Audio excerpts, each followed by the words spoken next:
Hola Zetes, què tal esteu? Benvinguts a un nou programa de la Zona Z de Ràdio Sarrià. Avui tornem a estar a l'estudi de la ràdio. Sí. Anirem canviant, ja veureu, al llarg d'aquesta temporada. I avui tenim un convidat molt especial. Jo ja hi havia parlat una mica abans, però avui parlarem d'un tema una mica difícil de parlar. Delicat, un tema delicat. Un tema delicat. Llavors, a molta gent, com sabreu, allò és com, per exemple, l'escola o en moments com la seva infància o l'adolescència li han dit alguna vegada gorda, tonto, quatre ojos, maricón o algun insult com aquest. Llavors, el bullying és un problema. Que porta molt de temps existint a les escoles d'Espanya, per desgràcia. I tot i que es fan molts d'esforços per intentar erradicar aquest problema, les mesures no n'estan fent cap efecte en la majoria de centres educatius. Avui tenim el convidat que es diu... Avui amb Brian Giner, no? Giner? Giner, vale. Creador de contingut que per desgràcia ha viscut el bullying i amb ell parlarem sobre com erradicar el problema. Serà que els centres educatius no fan res? Serà que no hi ha hagut la hòstia a tiempo? Serà que als pares els hi bufa? Doncs de tot això en parlarem avui a la Zona Z, però abans, dintre intro.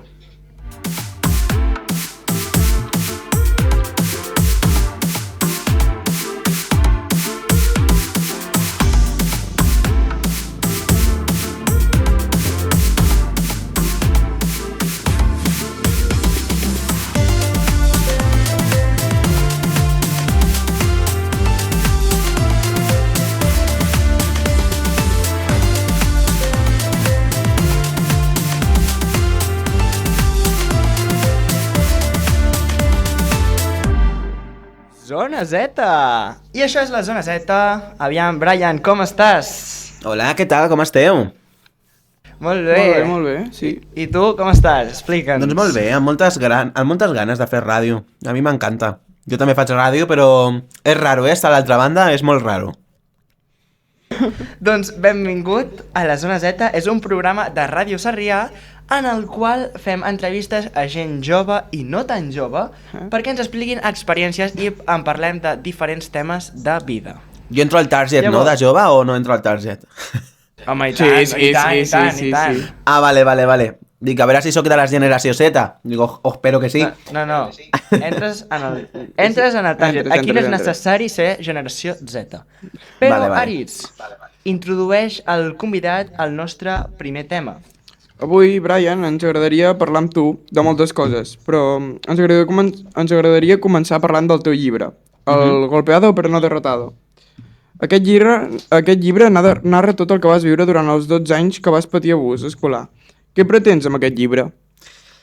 Bueno, el que pretén d'alguna manera, que ja ho estic aconseguint, era arribar a les màximes persones possibles. El plantejament del llibre, el que es va fer quan jo tenia 17, més o menys d'edat, 16-17 anys, era fer algo que arribés a la gent, però que no es quedés a un núvol de silenci, no? Que normalment, quan parlem d'assetjament escolar, el que passa és que mai s'explica, o s'explica ja quan ja ha passat, ja és molt tard, llavors és complicat poder fer un anàlisi de dades quan el tren ja ha passat de l'estació, no? El llibre el que pretén és que possiblement no és per totes les persones, perquè potser hi ha gent que no li agrada llegir o ja no li crida l'atenció, però les persones que li fes falta veure un punt de vista diferent, ja no només els nens, sinó pares, tutors, els profes, educadors, el que sigui, el puguin tenir com a referent d'una víctima que ho ha patit durant 12 anys i que encara avui dia està intentant que no passi a les escoles, que com ja ho heu dit al començament, és un problema que no només passa a les escoles d'Espanya, sinó també arrel del món, no? Latinoamèrica és un dels principals factors de violència que hi ha, o sigui que encara ens queda. Perquè per tu escriure aquest llibre suposo que va ser una mica complicat al principi. Sí, bueno, em va ajudar ma mare. Aquest llibre, al final, explico, com heu dit, el començament del que és l'assetjament escolar. Llavors, poder parlar del bullying des d'un inici de nen, no? Des d'infantil a I3 o P3, com es deia abans, és complicat perquè no acabes de connectar amb aquella edat, ¿no? Y més quan tens 18, o sea, ha passat muchos años. i ma mare doncs, d'alguna manera m'ajudava a reforçar aquesta mentalitat, no? Per veure també el seu punt de vista, perquè el llibre no només està a la meva part, està a la meva part contrastava amb ma mare, amb meu pare, profes, la policia també forma part del llibre, hi ha un escrit dels Mossos, o sigui que hi ha bastantes parts. Perquè tu durant aquests 12 anys, que per desgràcia vas patir bullying, et vas sentir recolzat amb els teus professors, pares o qualsevol persona, rotllo equip directiu o gent de l'escola relacionada amb aquesta? Sí i no. Depèn de l'escola. Jo vaig canviar 3 vegades d'escola i sí que és veritat que tota l'estona era el mateix patró, vull dir, jo era la víctima i sempre hi havia els insults i les merdes, no?, de sempre ficar-se amb la persona per al físic o per alguna cosa en general. Els profes, et podria dir que el 90% de profes no van fer res, només molt poca gent va actuar i d'alguna manera sí que va acabar, es va frenar, però el temps va fer que també continuessin, no? Els directors, jo a les entrevistes sempre dic una frase que em va dir un director de l'institut, que va ser molt, molt heavy escoltar-ho. Potser com a nen no li vaig donar aquesta importància, però ara com a adult sí que li dono, i és que el director de l'institut també em va dir que si me peguen, que pegue jo també. Llavors, clar, quan fiques l'ètica de l'agressió davant de la paraula, doncs jo crec que ja són indicis de que alguna cosa està passant. I els meus pares sí, els meus pares em van ajudar a tots moments. L'única cosa és que jo vaig trigar en dir-los, perquè jo em sentia molt preocupat constantment de què he de fer a l'escola, si ho estic fent o no, no? Perquè per mi era normal que em fessin bullying. Era una cosa que em feien des de fa molt de temps. Que fort. Bueno, com has dit que t'has canviat d'escola 3 cops, t'ha afectat això? Sí, a nivell emocional sí. Al final, quan estàs coneixent a gent, no? Faig un grupet d'amics i m'he d'anar, pues, com a nen ho vius molt intens durant un període de temps molt curt, però bueno, hi ha gent que sí que encara tinc contacte. Al final et faig adult, tens Instagram, tens alguna xarxa social i pots contactar, no, amb aquestes persones, però després hi ha persones que no, i sap greu perquè emocionalment a mi em va afectar, i sobretot quan et fas una idea, no?, d'una escola nova, penses que tot serà superguai, que canviaràs i que no passarà res més, i tot el contrari, o sigui, passava el mateix, i a vegades més fort. A l'institut va ser agressions físiques, a l'escola va ser només agressions verbals, a l'estar al pati sol, perquè hi havia escoles que al traspàs d'escola a institut hi ha molta gent que ja es coneix. Jo venia nou al poble i no coneixia ningú. O sigui, aquest traspàs sí que va ser molt heavy per mi. És molt impactant escoltar una persona que ho ha viscut parlar-ne, perquè moltes vegades venen, jo què sé, a l'institut ens venien xerrades dels policies, Mossos d'Esquadra, Sí. L'agressor és el tauró, els altres són els peixos i la víctima és el dofí. I sentir-ho en primera persona, o sigui, impacta moltíssim. I com que sé que això impacta molt i no tampoc volem ara aquí remoure espines del passat, tot i que sí que en parlarem una mica més endavant, ara passarem a un tema una mica diferent, també relacionat amb tu, i és que, Àrids, en Brian és el més a prop que estarem de la Ruslana, la Nayara, la Xenoa i tota aquesta gent d'Operació Triunfo. O sigui, un moment, és que això, o sigui, ens estem agafant a conya, però això és molt sèrio, vale, també? O sigui, explica'ns això, com va anar, com reps la notícia de que vas a visitar l'acadèmia? O sigui, un moment.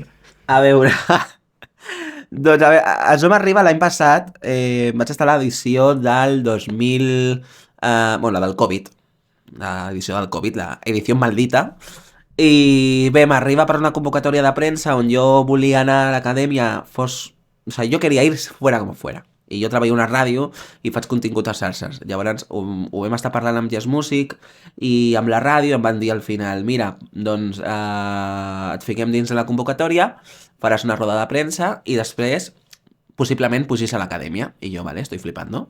I evidentment m'arriba la convocatòria de premsa i és, entres a plató, veus tot el plató abans de totes les persones en directe i després puges amb tot el grup de premsa cap a l'acadèmia.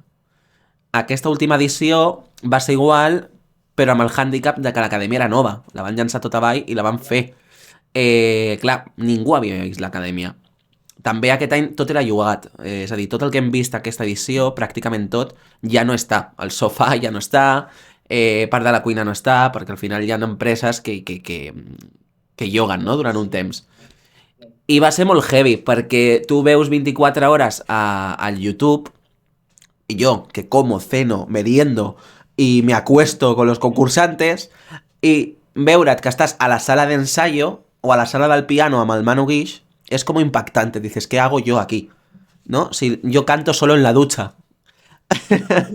Però és molt guai, també conèixer els concursants, una vegada ja han acabat, vaig parlar amb el Pol, vaig parlar amb la Ruslana, amb la Nayara, amb els profes, la Noemi Galera, també és un trocito de pan, la Mamen Vázquez. Márquez, esto, amb la Vicky. No sé, al final és molt guai, està aquí a prop de casa, està a Terrassa, o sigui que és part de casa ja. Perquè en allà, a part de que vas estar amb gent d'Operació Triunfo, jo vull dir una cosa. Bueno, de fet, ara ens estàvem mirant amb l'Aix, és a dir, hem vist fotos a xarxes fent una búsqueda intensiva dels nostres treballs de recerca que en fem sovint, i és que, Aritz, amb qui va estar en Brian, que aquí tenim contacte estret amb aquella persona? Amb l'Aleix Manzano. Ah, amb l'Aleix Manzano, claro, es un trocito de pan. L'Aleix Manzano, sí. Sí. Amb l'Aleix tenim un contacte superestret, abans havíem fet un altre programa i el vam entrevistar, que ara mateix estem tenint algun problemilla amb aquell programa, per recuperar... però jo crec que l'acabarem solucionant. Sí. Però què tal amb l'Aleix, com va anar? Pues l'Aleix és molt maco. Me'l vaig trobar a la primera convocatòria de premsa d'Operació Triunfo 2023. Ens vam trobar a plató i jo iba solo, jo iba com un pollo sin cabeza, no coneixia ningú. I, clar, ens vam trobar, dic, ¿me puedo meter en tu grupo? I em va dir, sí, métete, venga, va. I vam fer molt bona unió, ens vam començar a seguir a Instagram i hasta ahí. I després a la segona convocatòria d'OT, bueno, a veure, ens parlàvem per stories i per Instagram, alguna cosa que feia, no? Perquè a mi em flipa molt aquest noi perquè fica vídeos a una pescaderia com que se'n va a qualsevol lloc i fa un vídeo, i a mi em fa molta gràcia. I a l'última convocatòria, que va ser la despedida fa unes setmanes d'OT, ens vam trobar de nou i va ser com el reencuentro i molt guai. És un noi molt maco i té molt potencial. Sí, l'Aleix, o sigui, nosaltres, quan va venir el programa va tenir una acollida amb nosaltres i un tracte amb nosaltres, o sigui, clar, nosaltres en el fons tenim 16 anys, vull dir, estem començant això perquè... Bueno, en aquell moment teníem 15. No, en aquell moment érem un renacuajos ja del tot. Vull dir, bueno, jo encara no havia fet ni els 15. Ah, no, pues jo, Bueno, pues sí, jo no, menys. no, amb l'Aleix sí. Però quan vam començar, no, vam començar amb 14 Ah, no, tots vam dos. començar amb 14. Llavors, fem l'entrevista a l'Aleix amb 15 anys i després ens diu que ens considerava companys de feina que l'havien fet una molt bona entrevista, no sabíem nosaltres, clar, va ser un subidon de dir, és que si l'Aleix és un tros de pa. Vam agafar massa confiança, és massa... Sí, i estem ara en un programa de ràdio,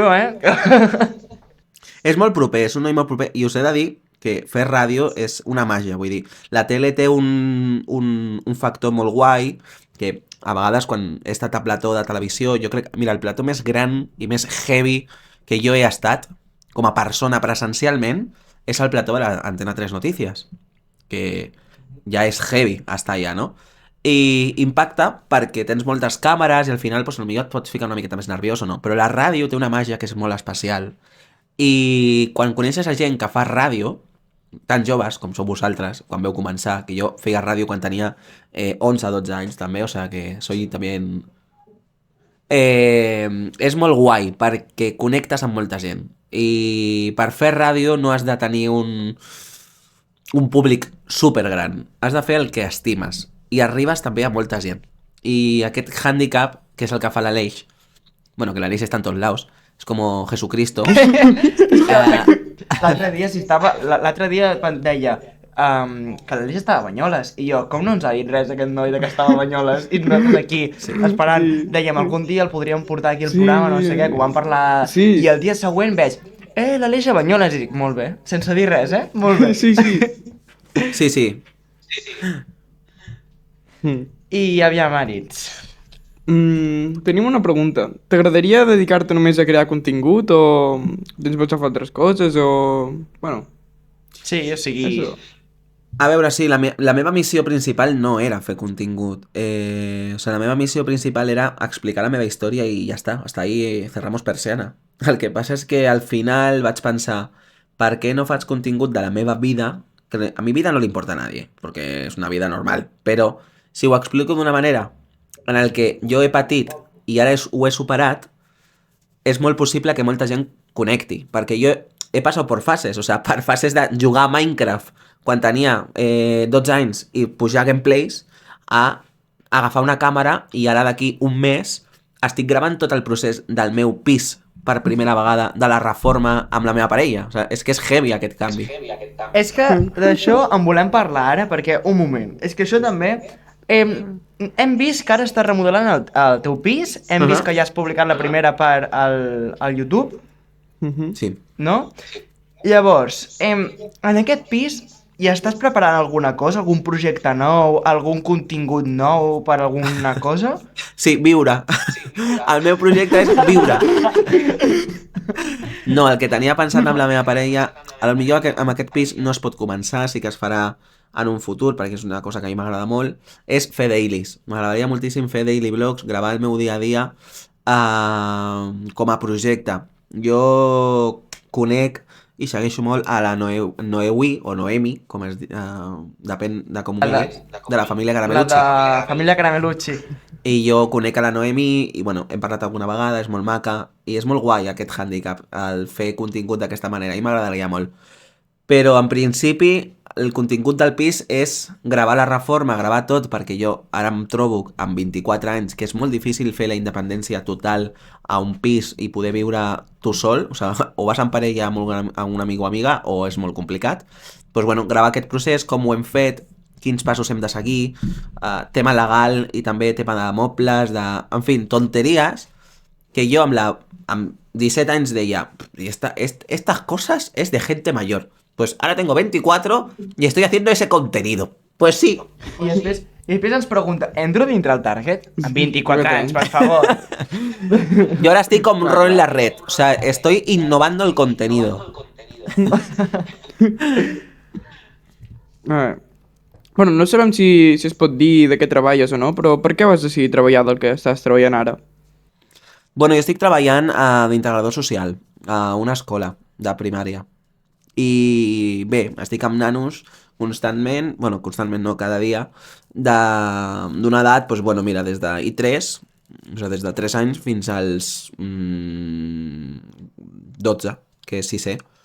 Ja estic, doncs, bueno, per nens que tenen TEA, nens que tenen TDAH, dificultats educatives en general, i faig suport i alguna classe, també. O sigui que aquest és el meu treball, i el solapo, doncs, bueno, amb xarxes i amb el que pugui, sí, sí.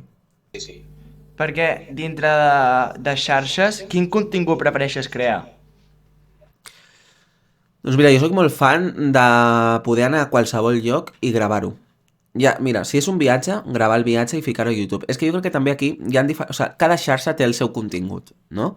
Jo si me'n vaig, per exemple, a Nova York i gravo vídeos allà a Nova York, no el ficaré a Instagram, que també, però a Instagram faré un resum. A YouTube ficaré el vídeo super ben editat, ben estructurat, amb bona conversa, i és una miqueta que m'agradaria fer de cara al futur, encara que em falten diners, no? Però m'agradaria fer-ho. A l'Instagram jo m'ho vull prendre com una mena de resumen de mi vida, molt estructurat, i d'experiències, que jo crec que aquesta és la idea, perquè la figura influencer està molt desfigurada, perquè al final, quan estàs dins del món, perquè al final acabes dins, veus que tot és mentira, pràcticament. Vull dir, la roba està feta a mida per a aquesta persona en concret.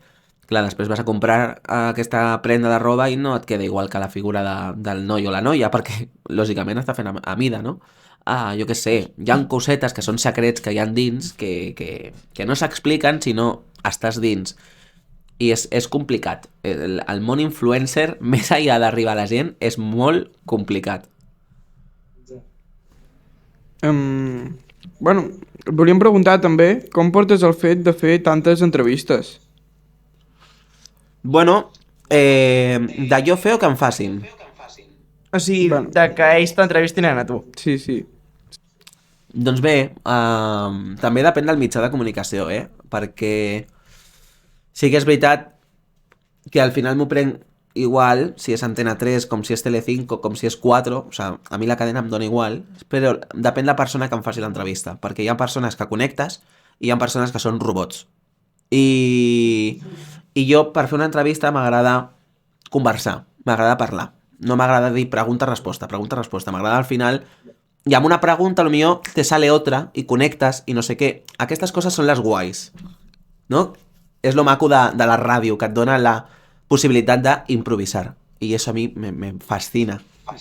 Clar, perquè jo he vist, o sigui, he estat mirant l'última setmana, quan vam començar a parlar de fer l'entrevista, vaig estar mirant entrevistes, quin tipus de preguntes et feien i quins Sí. temes a les entrevistes potser intentaves allunyar-te una mica o que no, per poder fer una entrevista que fos una mica adaptada a tu. I o sigui, mirant entrevistes vaig dir, però si l'ha entrevistat gent de Llatinoamèrica i no sé què, jo vaig flipar. Sí. Clar, perquè vaig veure una de 15 minutets que durava i jo dic, però si està preguntant una persona que és de l'altra punta del planeta, què m'estàs dient? I em va impactar de dir, però aquest noi ha tingut una arribada, o sigui, és impressionant. Clar, és que jo, a veure, quan em fan...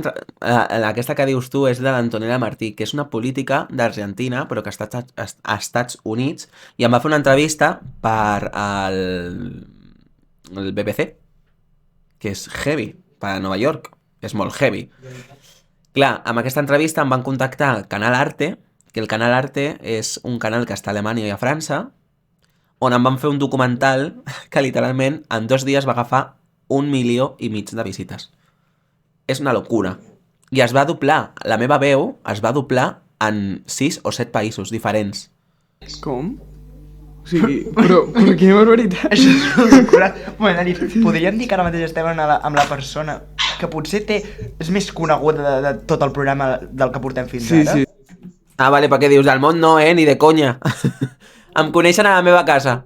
No encara. Com pot ser, Vull dir, aviam, fins fa res la Charlie D'Amelio era la més coneguda de TikTok, vull dir. Aquí Bueno, hi ha escolta, a poc a persones- poc, al final... Per això, aviam, Sí, sí. currant-se una mica i fent el que fas tu, que estàs fent molt bona feina, però ara que pots arribar on tu vulguis. Vull dir, ja ha arribat a entrar a Operació Triunfo, vull dir, aviam. I Eufòria no m'ha donat temps, perquè va acabar molt ràpid, però si no... Bueno, sí, i ha estat fent entrevistes per la BBC, vull dir... Sí, és sí, que... Sí, sí. Doncs, Aritz, el teu llibre, Golpeado però no derrotado, on es pot comprar? Només botiga online, botiga física també? Pues mira, va sortir a Espanya i a Latinoamèrica. El problema està que a Latinoamèrica es va vendre tot i a Espanya queda molt poquet. Queda stock, però està en Amazon. I jo Amazon no lo controlo, ho controla l'editorial. Y está muy caro, sinceramente. Yo Amazon es que no puedo hacer nada porque es una empresa aparte y vive en su mundo y es imposible tocar nada de allí. Llavors, el meu Instagram és un poco también una librería. Si alguna persona vol algo, m'ho escriu i jo, pues bueno, li envio a la direcció que em digui. Doncs potser ens ho hem de Sí, plantejar, sí, perquè sí. jo és que avui he estat mirant el llibre i clar, jo només he dit, però si només està a Amazon el llibre, i després he estat mirant i dic, me sona que gent l'ha comprat d'altres llocs aquest llibre, perquè Sí. mirant, ja et dic, mirant entrevistes i coses així, me sona haver sentit a algun lloc que aquest llibre estava a alguna botiga. I Sí, clar, sí, quan sí. he entrat a Amazon i he dit, només està a Amazon, pues he dit... És que és tampoc que se l'han acabat, saps, Gerard? És que un moment, no estem assumint això. No, ja... Sold no. out en llibres a botiga física. O sigui, Arit, això és una locura. Sí. Vull o sigui, dir, Estic... Va sortir a l'FNAC, a Casa del Libro, Uf, t'ho hauria de mirar, però va sortir a pràcticament totes les plataformes de tenda física. però vas fer firma de llibres o alguna cosa? Perquè t'ho juro que jo vinc, Si em fas una... Sí. He fet a Sant Jordi. Al Sant Jordi em van fer un espai a l'Ajuntament de Barcelona, em van fer un espai per fer una firma. Si torna aquest any per Sant Jordi, la Zona Z, ens anem a Barcelona a fer un programa amb Brian Giner, en persona, i que ens firmi el llibre. Vinga, jo el fem. Al meu poble farem una firma de llibres, però no sé encara quan. A veure, serà per Sant Jordi, lògicament, però no sé per quina hora. Ens passes informació i nosaltres aquí en parlem a la zona Z. Vale? Vinga, va, I perfecte. la pregunta que fem a tots els convidats de la zona Z... A tothom, ningú s'escapa, Ningú. Aritz. Quina és la teva festa de poble preferida? La meva festa de la festa major, dius? Rotllo de poble, jo què sé, un carnaval, una festa major... Halloween... Home. Cap d'any... Home, la festa major. Jo crec que la festa Quina major... recepció de programa. veure, tothom diu el mateix. Festa major. A veure, la festa de Cap d'Any està molt bé, almenys al meu poble, que es tanca el... Heu vist la sèrie de l'hoquei? La sèrie de l'hoquei? Que la feien a TV3? Potser he vist algun capítol suelto quan la pillava, però no... Bueno, pues és una sèrie que si estalquegeu una miqueta es diu Les de l'hoquei, i eren unes noies que jugaven a hoquei. Sí. Vale, sí, ja sé quin és. Vale. Vale, pues aquesta sèrie s'ha fet aquí, al meu poble, a Palau, on jo visc. Llavors, el pavelló on es grava aquesta sèrie, a Cap d'Any el tanquen i fan la festa de Cap d'Any allà. Vale? I fan un DJ, amb focus, amb fum, i és una locura. Todo se llena i és increïble. Però comparat amb la festa major que es fa al meu poble, o a qualsevol, porque yo, según se va acercando la fecha, yo salto, ¿no? Me voy a un pueblo, luego a otro. Entonces, para mí es como una boda gitana, porque nunca se acaba. És increïble. Connecto amb Palau, connecto amb Caldes, connecto amb Sabadell, connecto amb... Saps? I vaig agafant de festa major en festa major. I llavors és molt guai. Per mi les festes majors són la millor festa que hi ha a Catalunya. I sí, lo digo. Nosaltres a l'estiu també ens anem de ruta de festes major cada cap de setmana, Va. parem a una diferent, Home, I parem un moment. I a l'estiu no són festes, però són carnavals. Sí, Que haig de dir que jo sóc més carnavalero que de festes majors. L'Aritz M'està enganxant. l'altre dia ens va dir que se li estava enganxant aquesta... Ara estic una mitja entre... aquesta nena. Abans estava molt a festa major, ara aquest m'ha enganxat al carnaval, estic allà... I és que lo vivo. Però, Sí, ara, abans de passar a la següent secció, anem a animar una mica la festa, ja que estem parlant de festes majors, amb una cantant emergent que es diu Tia Tia. Avui escoltarem 3 cançons i anem a escoltar la primera cançó, que és Elevator.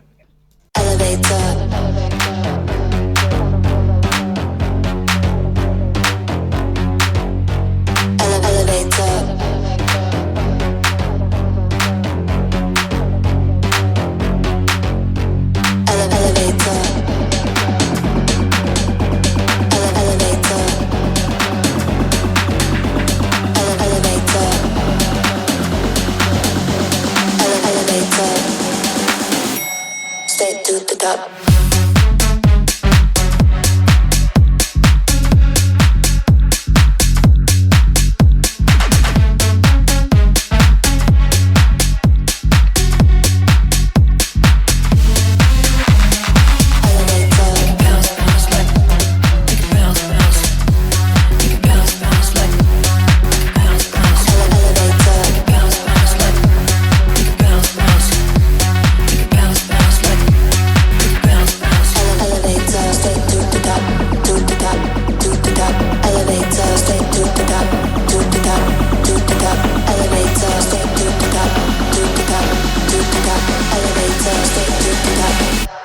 Straight to the top.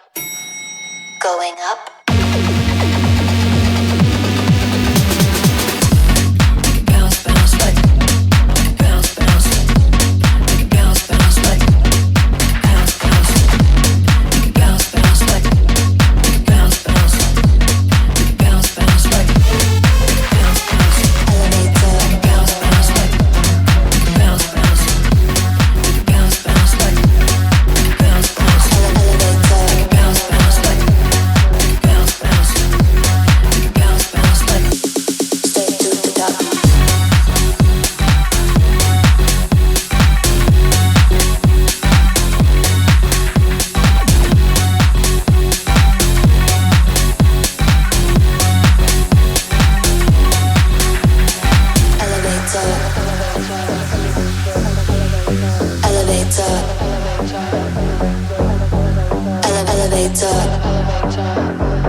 to the top.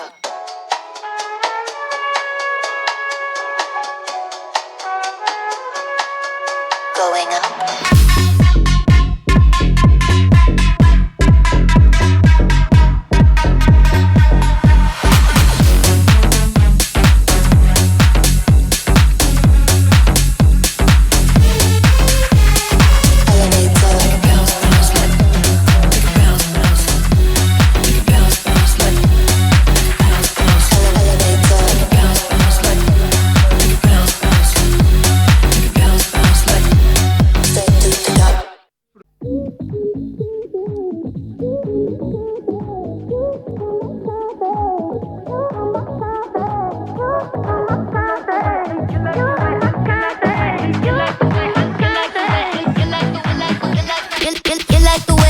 Too much, too hot to the touch, got you, oh mommy. Worship the ground I'm walking on in my Louboutins, giving fantasy. I like the way you're frontin' it, don't mean nothing when you're down on your knees. I got you like my daddy.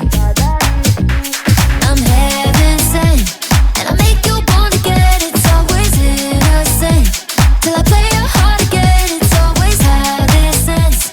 Yeah, 10 times out of 10 it goes bang, goes bang, goes bang, bang, bang, bang. You kamikaze, you kamikaze, you kamikaze, you kamikaze, you kamikaze, you kamikaze, you kamikaze, you kamikaze.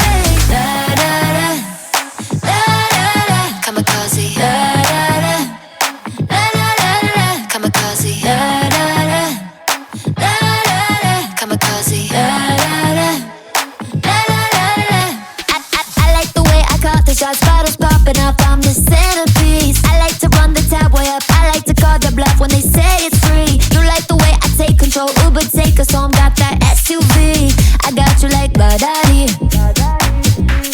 I'm heaven sent, and I make you wanna get it. It's always innocent, till I play your heart again. It's always how this ends. Yeah, 10 times out of 10 it goes bang, goes bang, goes bang, bang, bang, bang. You kamikaze, you kamikaze, you kamikaze, you kamikaze, you kamikaze, you kamikaze, you kamikaze, you kamikaze. Da da da, da da da, kamikaze. Da da da, da da da, kamikaze. Da da da, da da da, kamikaze. Da da da, kamikaze. Doncs això ha sigut Kamikaze de la cançó, o sigui, de la cantant Tia Tia, que és la mateixa cantant que...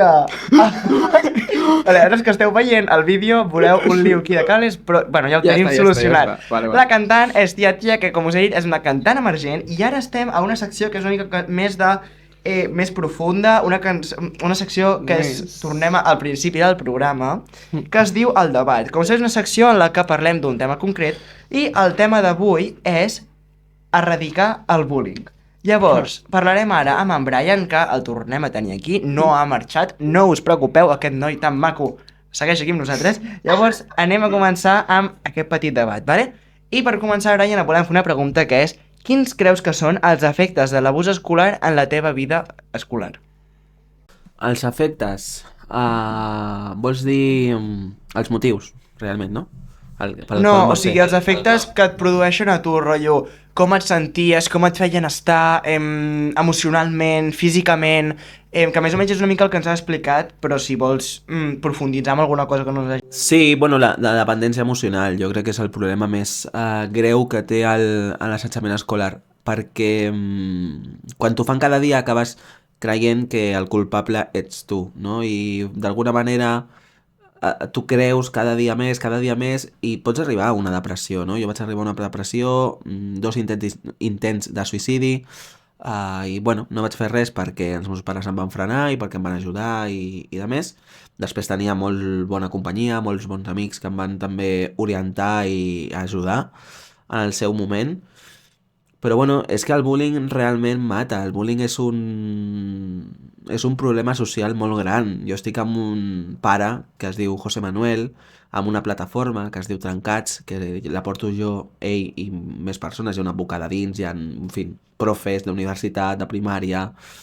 I al final ens hem trobat... Bueno, aquest pare va ser víctima del suïcidi de la seva filla quan tenia 14 anys. I clar, impacta però és que és real. I jo quan faig xerrades als col·les i de més, pues, vulguis o no, et veus al pupitre una altra vegada perquè ho estàs explicant com a profe, ho estàs explicant però estàs veient les cares dels nens, com et miren, veus coses que es plasmen de la teva època i, bueno, no sé, són hàndicaps, són spoilers que me vienen. Flashbacks, mejor dicho. Hi ha una frase que, que m'han dit molt, que és que o sigui, aquesta gent que fa bullying és normalment perquè tenen un problema amb ells mateixos i l'intenten solucionar ficant-se amb la gent que ells creuen que és millor que ells en alguna cosa. Tu creus que això és veritat o creus que potser no tenen motiu i ho fan? Bueno, és que realment no hi ha un motiu concret. A vegades passa perquè aquesta persona també té problemes a casa. Nosaltres vam parar una violència de gènere perquè el pare pagava la mare i el fill al final imitava el que veia a casa, no? Perquè per ell era normal. Llavors hi ha molts motius, hi ha problemes externs, hi ha problemes de que a aquesta persona li fan bullying i perquè no li facin el fa ell o ella. També depèn molt del sexe, vull dir, millor fa 2 anys el bullying era més entre nenes i ara està entre nens. Va canviant, va variant, depèn. I no crec que hi hagi cap motiu concret per al qual el facin, però sí que normalment és per algun aspecte físic o per algun aspecte emocional. Per exemple, quan parlem de TEA, de l'autisme, que cada vegada hi ha més nanos amb autisme, el problema és que la societat és molt fastidiera, o sea, muy punyetera. I clar, volen fer mal i lo hacen. I amb un nen amb TEA és molt complicat. I jo estic treballant amb nens amb TEA i uau. És que, si hi ha coses que encara, vull dir, no entenc. No m'encaixen, sí, no. No, no és que no m'encaixin, és que jo soc raro i hi ha alguna que no faig bé, però jo tinc una cosa que es diu cor i empatitzo amb la gent. O sigui, si hi ha una persona que, per exemple, veig que té dificultat en alguna cosa, jo no aniré a fotre'm en d'ell, loco, l'aniré a ajudar. Soc el primer en estar allà. Sí, l'aniré a ajudar, rotllo, què necessites, com estàs bé, no sé què, l'intentaré acompanyar. Jo no em ficaria en una persona, o sigui, és que no m'entra al cap com hi ha gent que pugui fer això per sentir-se millor pel que sigui, o sigui, no ho sé, no m'entra, són coses que no entendré mai, però no ho sé. Quan dius que és raro, per què ho dius? El què? Què has dit? Jo perquè sóc raro, en aquest sentit, ets raro. Bueno, em refereixo, perquè sóc raro, perquè jo ja no sé si és que jo sóc diferent que els altres o és alguna cosa, però perquè conec, o sigui, sé molta gent que per veuen algú que té alguna dificultat en alguna cosa, que té alguna incapacitat en alguna cosa, i se'n foten d'ell davant seu, i és com, però, bueno, ja, o sigui, ja que sigui davant seu, bueno, és que ni darrere, però em refereixo, jo no ho sé, tio, jo no podria fer això, és que no ho sé. No em surt de... No, però no ser raro, al final és tenir un hobby. Normalment, les persones que tenen més creativitat en el sentit de fer coses de, jo que sé, ràdio, o contingut, o vídeos, o jo que sé, lo que sea, té la possibilitat de patir més bullying que un altre que no.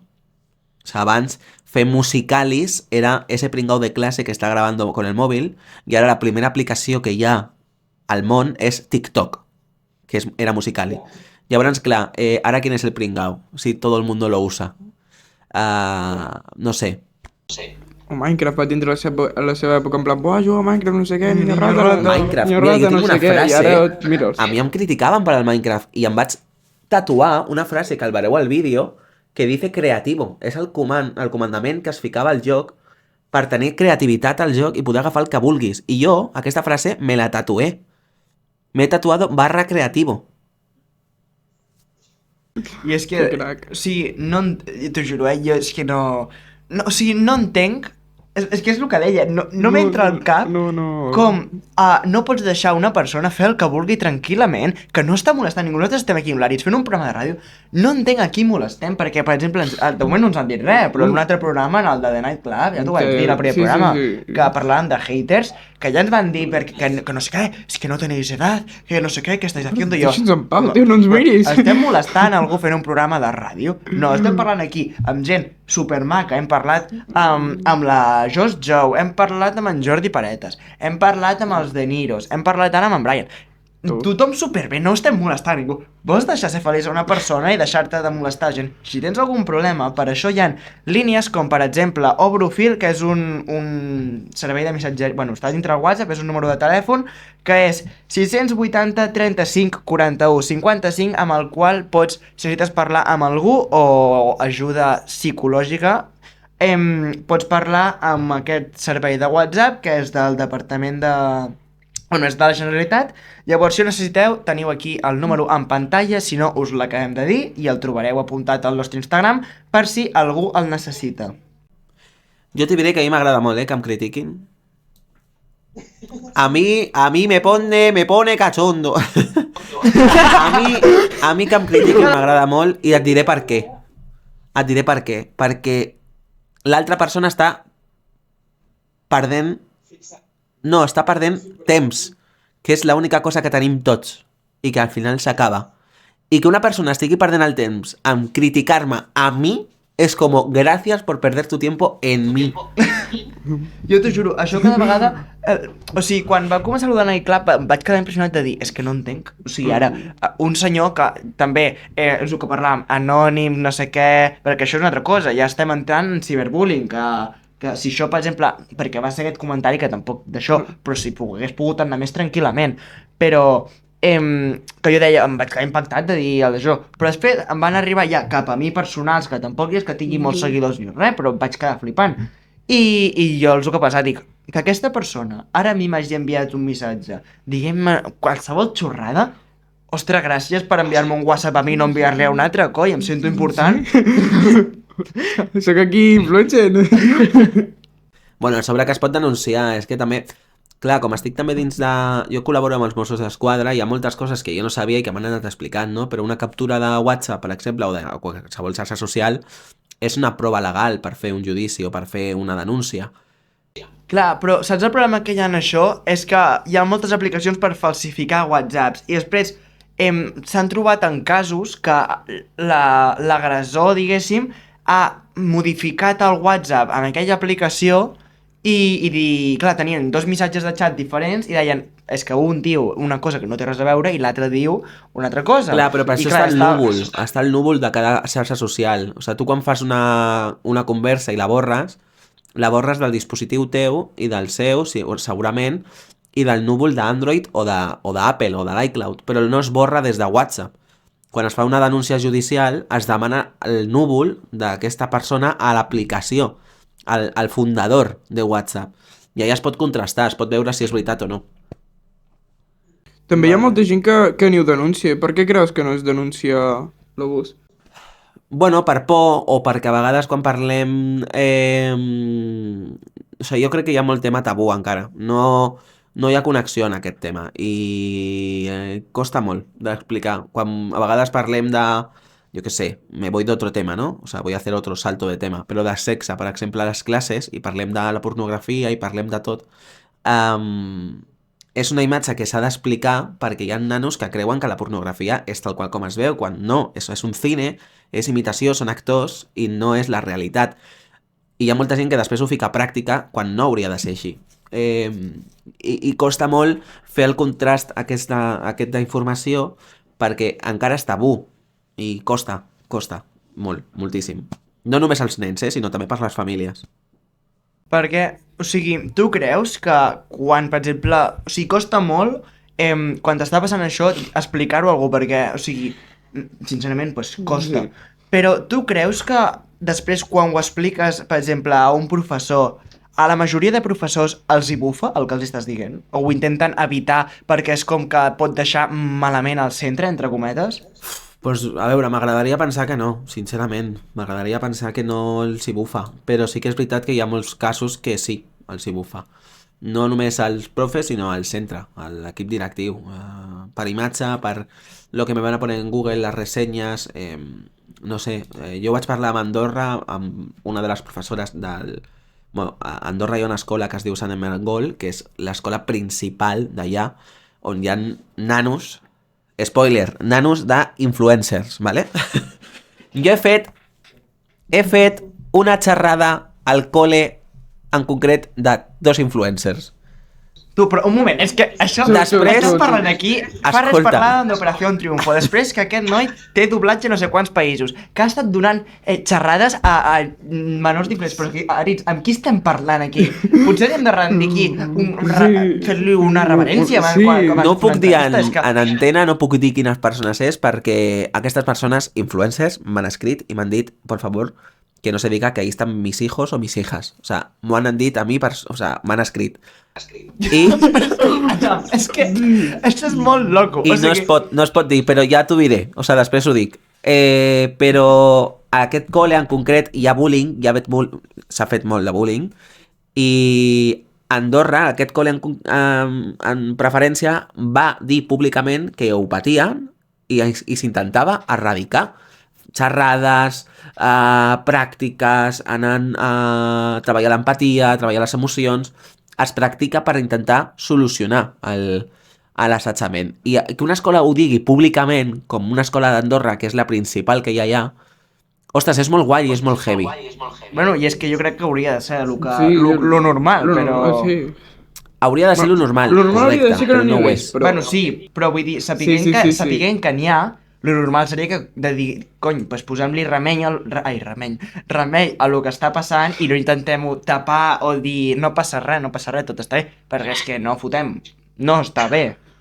Vull dir, quan en un any, sense que els professors... O sigui, quan saps gent de l'entorn que ha anat a parlar amb professors i direcció i tal, i te diuen, és que no han fet res, i jo dic, ja, estem locos, o sigui, que m'estàs dient que han anat 5 persones ja acaba posant fotut cas, és que és heavy, tio. I després, moguent, dius, és que sí que ja han parlat i no han fet res. I això va semblar molt fort. A veure, mira, aquest col·le que t'estava dient que hi ha nens d'influencers i tal, en concret hi ha 2 persones, no diré el sexe, però 2 persones que són nanos d'aquests creadors de contingut que han patit assetjament per seu perfil de xarxes, per seu perfil dels pares i per tot. I te n'adones quan estàs allà o parles amb aquests nanos que són 2 persones normals, que al final es perd aquesta informació, no? O sigui, crear contingut, d'alguna manera estàs veient que... O sigui, tot el que es veu de manera presencial en un evento, per exemple, no? Vaig estar a un evento fa 2 anys i mig, a l'Os Eslan. Quan es va fer l'Os Eslan a Barcelona, doncs la promotora que portava el Eslan em van convidar, vaig anar allà a la roda de premsa i vam estar amb tota aquesta penya. Doncs te n'adones, per exemple, a l'Ibai, que tu parles, jo vaig parlar amb l'Ibai i és una persona super tímida.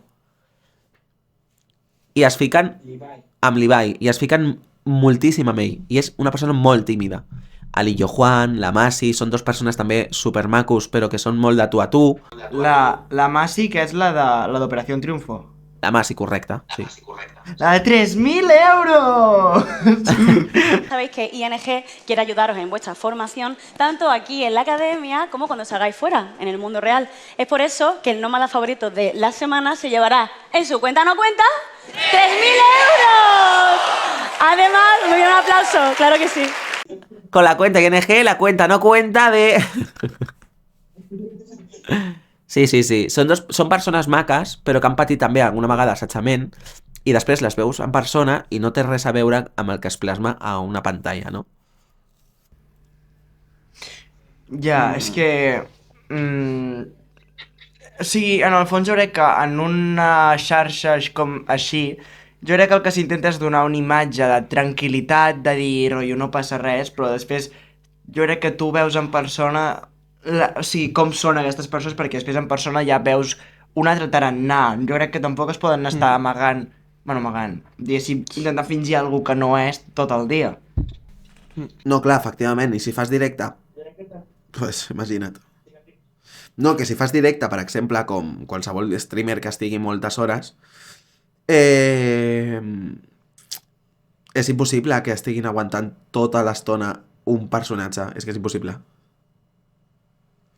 Et volíem preguntar també quin consell li donaries al teu jo del passat i que també servís a una persona que està a la mateixa situació a la que tu estaves.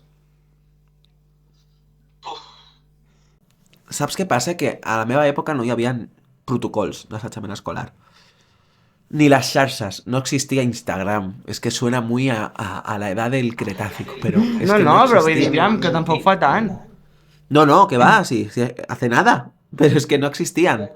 O sea, la única red social que había era el Messenger, que yo mandaba zumbidos a la gente para que te temblara la pantalla. Y vosotros no creo que ni lo que tocaseis el Messenger. Es que me siento un abuelo ahora mismo. Però... Bueno, Messenger jo el tinc, però parlo de lo que té Instagram, allò que té Instagram Messenger, que pots ajuntar-ho tot en allà, però ja està. Sí, no, però no tenia res a veure, res. Doncs... el consell que li donaria seria que primer que parli amb els pares, amb la família. S'ha de tenir més confiança amb entorn familiar, que jo crec que és un dels problemes que hi ha també avui dia, que la família no dona la confiança perquè els nanos estiguin a gust o perquè puguin explicar les coses. Al igual que també et diré que és necessari que els profes, sobretot els més joves que estan entrant ara, sàpiguen les conseqüències d'assetjament escolar i sàpiguen actuar en el moment. Perquè a vegades no s'actua, no es tracta o es solapa i... Clar, perquè a tu l'institut et vas intentar ajudar o només et van dir allò d'una hòstia que si te peguen? No, a l'institut em van ajudar. A l'institut em van ajudar dos profes, però sí que és veritat que a vegades les persones que a mi em feien bullying s'ho prenien com el chivato este ja està pidiendo ayuda. Clar, no, això ja t'ho dic, això ho fan sempre. No és Sí, res sí, especial. ho fan sempre. Sí, això tots ho fan.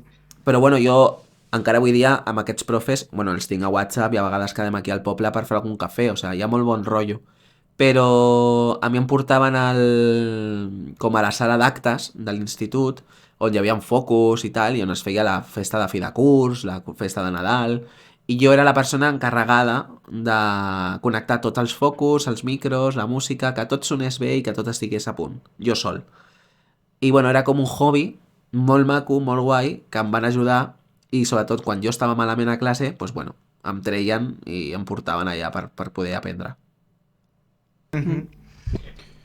I, bueno, creus que tot el que t'ha passat et deixa una marca de per vida o es pot sanar? Sí. No, jo crec que sí, per vida jo crec que sí. O sigui, jo, per exemple, no hagués estudiat tot el que he estudiat si no hagués patit el possiblement assetjament escolar.